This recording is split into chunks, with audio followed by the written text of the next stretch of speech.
Thalith, jambo la tatu, alayhi alkafaratu almughalladha, ni juu yake kafara nzito.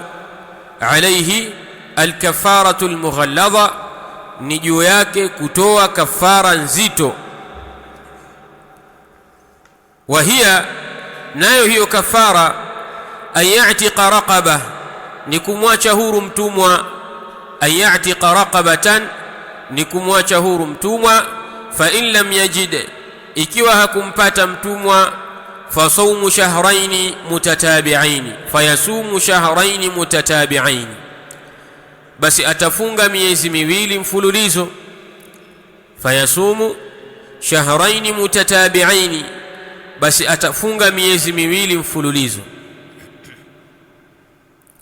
Fa in lam yastati' li'udhrin shar'iyyin, ikiwa hakuweza kwa udhuru wa kisheria kufunga miezi miwili mfululizo kwa kufuatana, fayut'imu 60 miskina, basi atalisha maskini 60.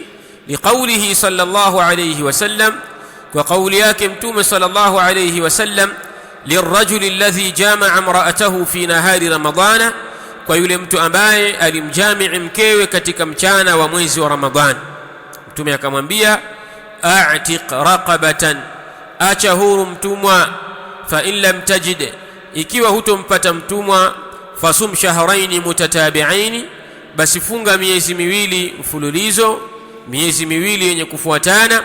Fa in lam tastati', ikiwa huwezi, fa at'im 60 miskina, basi lisha maskini 60.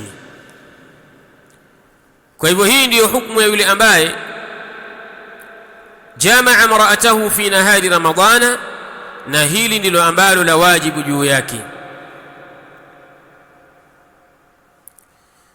Thumma qala wa min ad-daruri, na katika mambo ya lazima, an nunabbiha ala hadhihi al-kafara, kuzindua katika hii kafara.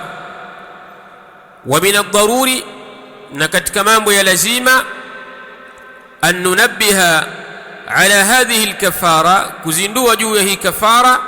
La tajibu illa ala man jamaa jima'an ma'rufan fi qubulin au dubur, haiwajibiki kafara illa isipokuwa ala man jamaa, juu ya yule ambaye amefanya kitendo cha ndoa, jima'an ma'rufan, kitendo cha ndoa ambacho chenye kujulikanwa, fi qubulin au duburin, sawa itakuwa katika tupo ya mbele au itakuwa katika tupo ya nyuma, kafara hii itamhusu.